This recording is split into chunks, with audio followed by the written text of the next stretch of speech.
اسلامی اعتبار سے سال کا آغاز محرم کے مہینے سے ہوتا ہے۔ آج کل یہ رواج پڑا ہوا ہے، خاص طور سے شمسی مہینوں میں، کہ جب شمسی سال نیا شروع ہوتا ہے تو نیو ایئر کی تقریبات منائی جاتی ہیں۔ رات 12 بجے کے بعد سے لوگ فائرنگ کرنا شروع کر دیتے ہیں، پٹاخے چھوڑنا شروع کر دیتے ہیں، بہت خوشیاں منائی جاتی ہیں نئے سال کی، اور ان خوشیوں کے اندر اتنے بدمست ہوتے ہیں، خاص طور پر مغربی ممالک میں، اور اس کی نقل میں ہمارے ہاں بھی یہ سلسلہ شروع ہو گیا ہے، اتنے بدمست ہوتے ہیں کہ اسی میں بہت سے حادثات پیش آ جاتے ہیں۔ نئے سال کے آنے کی خوشی مناتے ہیں، مبارکبادیں دیتے ہیں، لیکن اگر حقیقت پسند نگاہ سے دیکھا جائے تو نیا سال شروع ہونے میں ایک تھوڑا سا افسوس کا پہلو بھی ہے۔ افسوس کا پہلو یہ ہے کہ اللہ تبارک و تعالی نے جتنی عمر عطا فرمائی تھی اس عمر کا ایک اور سال گزر گیا۔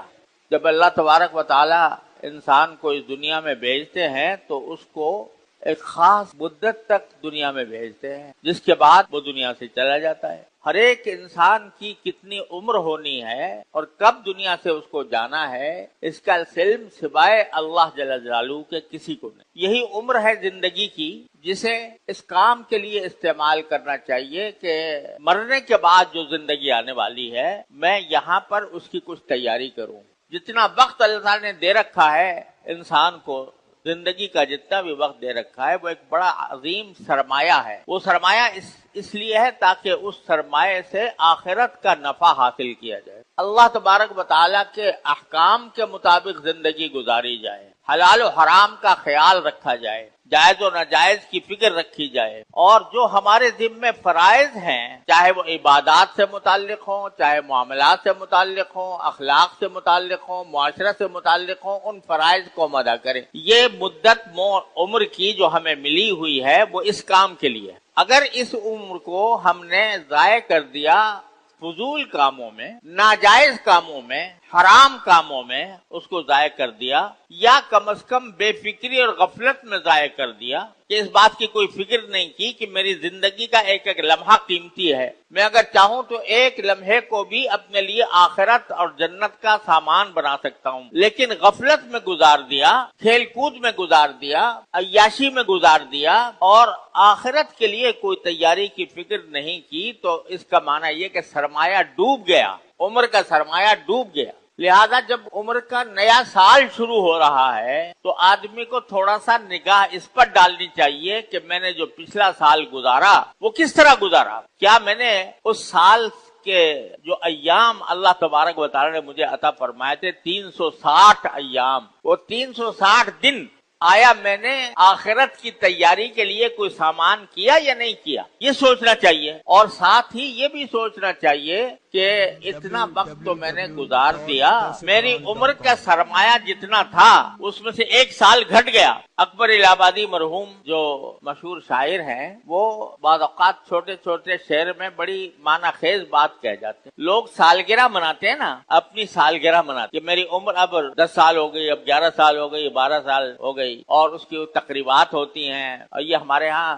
مغرب سے آیا ہے یہ کہ باقاعدہ اس کے لیے اوپر کیک کاٹا جاتا ہے، ہیپی برتھ ڈے ٹو یو کے نعرے لگائے جاتے ہیں، اور ایک دوسرے کو مبارکبادیں دی جاتی ہیں کہ تمہاری سالگرہ ہو۔ اس سالگرہ کے بارے میں اکبر الہ آبادی مرحوم کہتے ہیں کہ جب سالگرہ ہوئی تو عقدہ یہ کھلا، جب سالگرہ ہوئی تو عقدہ یہ کھلا۔ عقدہ کے معنی بھی گرہ کے ہوتے ہیں، عقدہ عربی زبان میں عقدہ کہتے ہیں گرہ کو، سال گرہ جو ہے نا، تو جب سال گرہ ہوئی تو عقدہ یہ کھلا، یا اور گرہ سے ایک برس جاتا ہے۔ یہ اردو کا محاورہ ہوتا ہے کہ میری گرہ سے اتنے پیسے چلے گئے، میری گرہ سے اتنا مال ضائع ہو گیا، تو کہتا ہے جب سال گرہ ہوئی تو عقدہ یہ کھلا کہ یا اور گرہ سے ایک برس جاتا ہے، کہ جو گرہ میں اپنے جیب میں جتنا سرمایہ لے کر آئے تھے اپنی عمر کا، اس کا ایک برس اور چلا گیا۔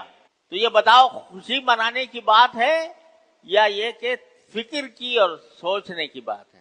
اللہ تعالیٰ نے عمر دی ہے، اس عمر کو صحیح کام میں خرچ کرنے کے لیے انسان کو فکر کرنی چاہیے کہ بھئی جب میرا جتنا وقت بھی گزر رہا ہے تو وہ میری عمر میں کمی کر رہا ہے، جو مہلت اللہ نے دے رکھی ہے اس میں کمی کر. کسی نے یہ بھی کہا ہے کہ ہر آن گھڑیال یہ دیتا ہے منادی، گھڑیال یعنی گھنٹہ، ہر آن گھڑیال یہ دیتا ہے منادی، اللہ نے اس عمر کی میں ایک اور گھٹا دی کہ ایک جو گھنٹہ گزرا تو میری عمر کا ایک گھنٹہ اور کم ہو گیا. اللہ تعالیٰ نے جو سرمایہ دیا ہوا ہے وہ گھٹ رہا ہے. لہذا اس موقع پر ہر انسان کو یہ فکر کرنی چاہیے کہ ایک سال میرا گزر گیا میری عمر کا، اور وہ سال جو گزرا وہ میں نے کیسے گزارا. کیا اس میں نے یہ فکر کی کہ مرنے کے بعد جو زندگی آنے والی ہے اس زندگی کے لیے میں نے کوئی توشہ تیار کیا، کوئی ایسا کام کیا جو مجھے اس زندگی کے اندر کام آئے. اللہ تعالیٰ کی طرف کتنا رجوع کیا، کتنی عبادتیں کی، جو فرائض میرے ذمے تھے وہ ٹھیک ادا کیے یا نہیں، اور جو اللہ تعالیٰ نے چیزوں سے منع کیا تھا کہ نگاہ کو غلط استعمال نہ کرنا، زبان کو غلط استعمال نہ کرنا، کان کو غلط استعمال نہ کرنا، ان کی میں نے پابندی کی یا نہیں کی. اگر نہیں کی تو یہ افسوس کی بات ہے کہ اتنی عمر گزارنے کے باوجود میں اپنی آخرت کے لیے تیاری نہیں کر سکا. لہذا یہ توبہ کا وقت، یہ استغفار کا وقت ہے، اللہ تبارک و تعالیٰ کی طرف رجوع کرنے کا وقت ہے. یہ استغفار بڑی عظیم چیز ہے، عظیم چیز ہے. یہ اللہ تبارک و تعالیٰ کی خاص رحمت ہے جو بندوں کو عطا ہوئی. استغفار، اے اللہ معاف کر دے، یا اللہ معاف کر دے. یہ جملہ بڑا زبردست جملہ ہے. اس سے 70 سالہ گناہ ایک لمحے میں معاف ہو جاتے ہیں، ایک لمحے میں ختم. بس اس کے اوپر قلم پھیر دیا گیا، اب اس کا نام ہے اعمال میں بھی وجود نہیں. آدمی استغفار کر جائے تو بھائی یا اللہ نے اتنا آسان بنا دیا، کتنا آسان بنا دیا کہ لوگ کہتے ہیں بھائی اللہ میں نے خامخواہ اس مخلوق پیدا کر دی، وہ ہر وقت ہمیں ستاتی ہے اور آ کے ہمیں بہکاتی ہے، غلط کاموں پر آمادہ کرتی ہے. ارے اس لیے پیدا کیا ہے تاکہ تم استغفار کو استعمال کرو. اللہ تعالیٰ اپنی غفاری کا مظاہرہ فرمائے، اپنی غفاری کا، اپنی ستاری کا مظاہرہ فرمائے تمہارے غلطیوں کے اوپر. تو غلطی تم سے ضرور ہوگی، لیکن اس کے ساتھ استغفار کو اپنے لیے لازم کر لو، لازم کر لو. کوئی بھی غلطی ہو فوراً کہو استغفر اللہ ربی من کل ذنب واتوب الیہ. تو اللہ تبارک و تعالیٰ نے اتنا آسان نسخہ بتا رکھا ہے. نبی کریم سرور دو عالم صلی اللہ علیہ وسلم فرماتے ہیں کہ میں سارے دن میں 70 مرتبہ استغفار کرتا ہوں. جو ذات گناہوں سے پاک، معصوم، غلطی سرزد ہو ہی نہیں سکتی، اگر ہو بھی سب کچھ معاف کرنے کا اعلان کر دیا اللہ تعالیٰ نے. غفر لک اللہ ما تقدم من ذنبک وما تاخر. لیکن فرماتے ہیں 70 مرتبہ استغفار کرتا ہوں. بھائی کہیں سے استغفار کر رہے ہیں؟ گناہ تو کوئی ہے نہیں. تو علماء کرام نے فرمایا کہ اصل میں نبی کریم سرور دو عالم کی ذات والا صفات میں پہ ہم ترقی ہو رہی تھی. ہر لمحے ترقی کے ایک زینے پر چڑھ گئے، اور آگے پہنچے تو اس سے ایک اور زینہ آگے آگے اور زینہ. تو جب اگلے زینے پر پہنچتے تو پچھلا جو مقام تھا یا پچھلا جو درجہ تھا وہ بھی آپ کو ایک گناہ نظر آتا تھا. ایک نظر آتا تھا کہ یہ میری غلطی تھی کہ میں اس مقام پر تھا، مجھے تو اور آگے بڑھنا چاہیے. تو اس پر استغفار فرماتے. اب بھلا بتاؤ، سجدے میں پڑے ہوئے ہیں اور یہ فرما رہے ہیں کہ ادعو کا دعاء الخائف الضریر ودعاء من خضعت لك رقبته ورغم لك انفه وذل لك جسمه. یہ کہہ کے استغفار انا عبد المذنب الذلیل کہہ کر آپ دعا فرمائیں. العبد المذنب الذلیل، میں گناہ گار ذلیل بندہ ہوں. یہ فرما رہے ہیں اپنے بارے میں. اس مقام پر پہنچنے کے بعد جس پر ملائکہ بھی رش کریں، اور اس روئے زمین پر، آسمان اور زمین کے درمیان ایسا شاہکار اللہ نے کوئی اور پیدا نہیں کیا، اور وہ اپنے آپ کو کہہ رہے ہیں العبد المذنب الذلیل، میں گناہگار ذلیل بندہ ہوں۔ تصور تو کرو، یہی جو عبدیت تھی، اس عبدیت نے اس مقام تک پہنچایا۔ عبدیت کا کمال یہ تھا کہ اپنے آپ کو یوں کہیں العبد المذنب الذلیل۔ اس عبدیت کے کمال کی وجہ سے اللہ تبارک و تعالی نے معراج تک پہنچا دیا۔ تو یہ اتنا آسان کام ہے جو اللہ تعالی نے بتا رکھا ہے، استغفار۔ جہاں غلطی ہو استغفار، جہاں غلطی ہو استغفار۔ بعض طبیعتیں ایسی ہوتی ہیں کہ ان کے منہ پر یہ جملہ آنا بڑا بھاری لگتا ہے انہیں کہ بھئی مجھ سے غلطی ہو گئی۔ طبیعتیں بعض ایسی ہوتی ہیں، کوئی بھی ان کو سامنے کوئی بات کہہ دو فوراً اس کی کوئی تعویل شروع کر دیں گے، فوراً اس کی کوئی توجیہ بیان کرنا شروع کر دیں گے۔ یہ کہنا ان کو بہت بھاری ہوتا ہے کہ مجھ سے غلطی ہو گئی، مجھے معاف کر دو۔ اللہ تعالی ہمیں ان میں سے نہ بنائے۔ سب سے بہترین خیر الخطائین التوابون، کلکم خطاؤون، تم سب خطا کار ہو، لیکن خطا کاروں میں سب سے بہتر وہ ہے جو توبہ کرنے والے ہیں۔ تواب، تواب کے کیا معنی؟ بہت توبہ کرنے والا۔ بہت توبہ کے اندر ایک بات نکلتی ہے ذرا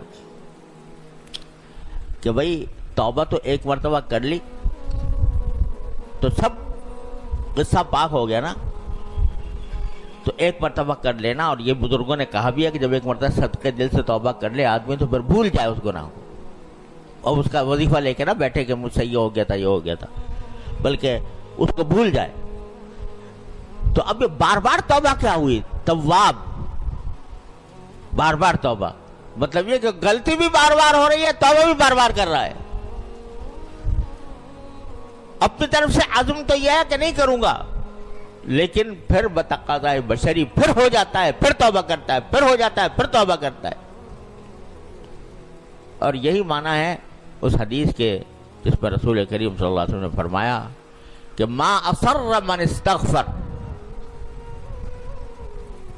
ولو عاد 100 مرہ، او کما قال صلی اللہ علیہ وسلم، کہ جو آدمی استغفار کرتا ہے وہ اصرار کرنے والوں میں نہیں ہوتا، شامل ہوتا۔